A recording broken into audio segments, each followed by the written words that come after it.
Assalamualaikum warahmatullahi wabarakatuh. Alhamdulillah kita bisa berjumpa di mata kuliah ilmu pendidikan. Pada pertemuan kedua kita kali ini kita akan membahas tentang hakikat manusia dan implikasinya terhadap pendidikan ya sebagai eh, materi pengantar kita. Poin pembahasan yang nanti akan saya sampaikan yang pertama adalah hakikat manusia itu sendiri ya, dimensi-dimensi kemanusiaan, pengembangan dimensi kemanusiaan, sosok manusia Indonesia seutuhnya, dan implikasi terhadap pendidikan. Hakikat manusia, ya. Ini dipandang oleh tiga ilmuwan. Yang pertama Socrates, bahwa manusia itu merupakan zoon politikon atau hewan yang bisa bermasyarakat ya, bisa berinteraksi, bisa bersosial dengan yang lain. Kemudian menurut Max Keller, manusia itu adalah Das Grandtier atau hewan yang sakit yang selalu bermasalah dan gelisah. Kemudian menurut Mursi, beliau adalah ahli pendidikan dari Mesir, memberikan pendapat tentang manusia bahwa manusia itu adalah animal rational atau al-insan hayawan an-natik ya. Manusia itu adalah hewan yang bisa berbicara. Maksudnya berbicara ini adalah manusia itu bisa berpikir ya. Manusia adalah keyword yang harus dipahami terlebih dahulu bila ingin memahami pendidikan. Ini menurut Sardiman. Ya. Berarti sebelum memahami pendidikan harus dipahami tentang manusia.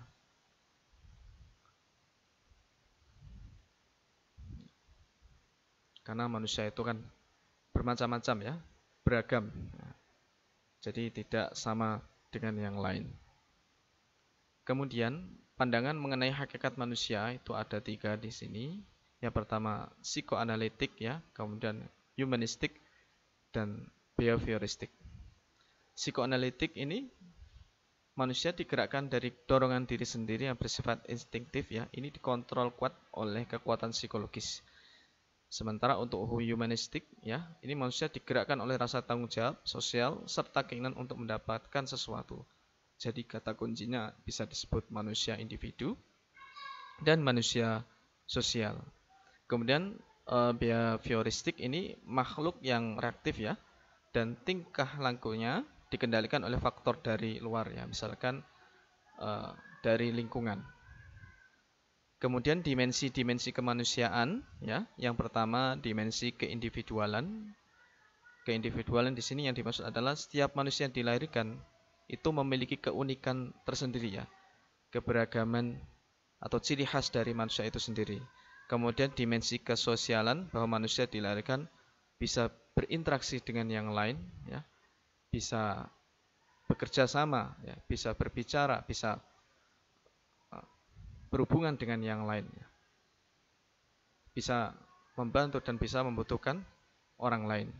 Kemudian dimensi kesusilaan di sini adalah berhubungan dengan moral, bahwa manusia itu harus memiliki moral, tingkah laku yang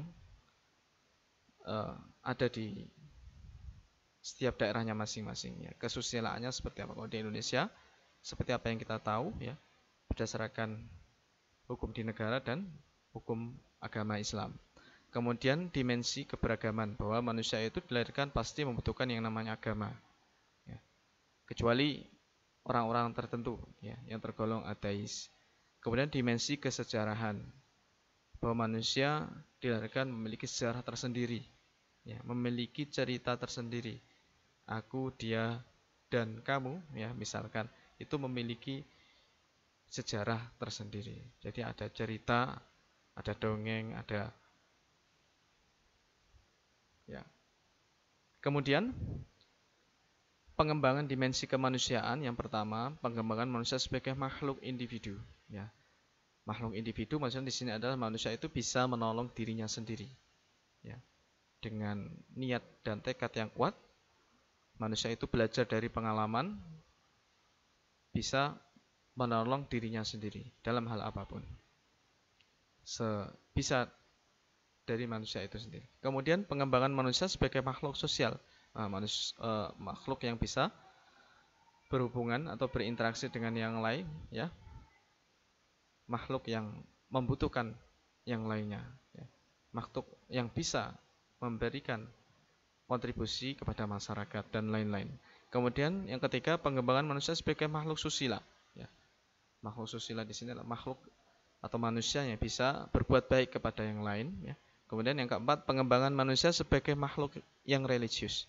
Bahwa setiap manusia itu, ya, umumnya dia membutuhkan yang namanya Tuhan, ya, sebagai Robnya, sebagai Tuhannya.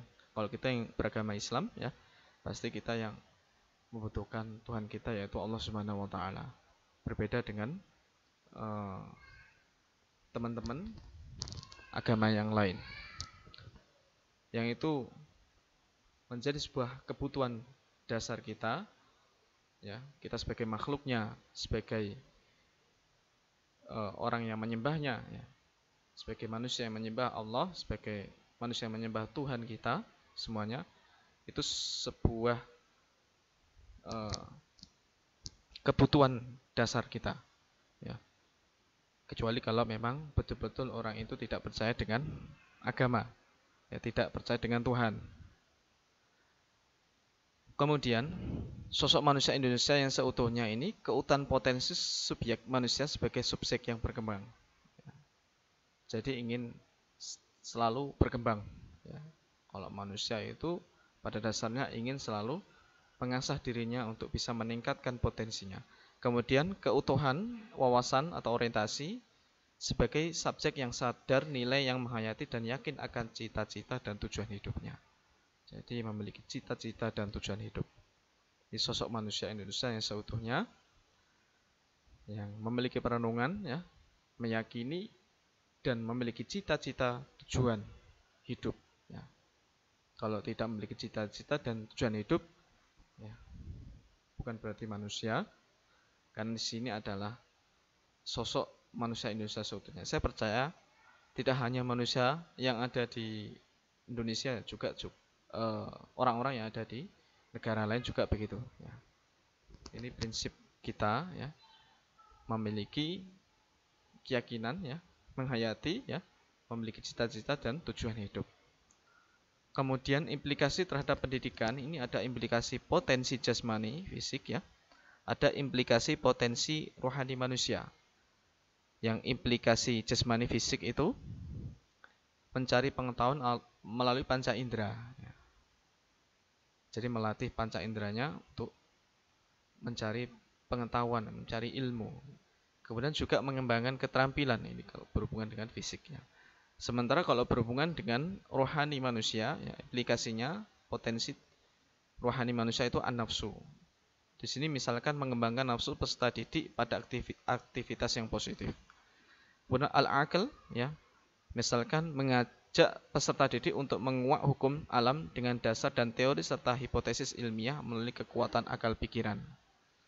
Kemudian al-qalb, ya, yaitu pendidikan diarahkan agar menyentuh dan merasuk dalam kalbu dan dapat memberikan bekas yang positif.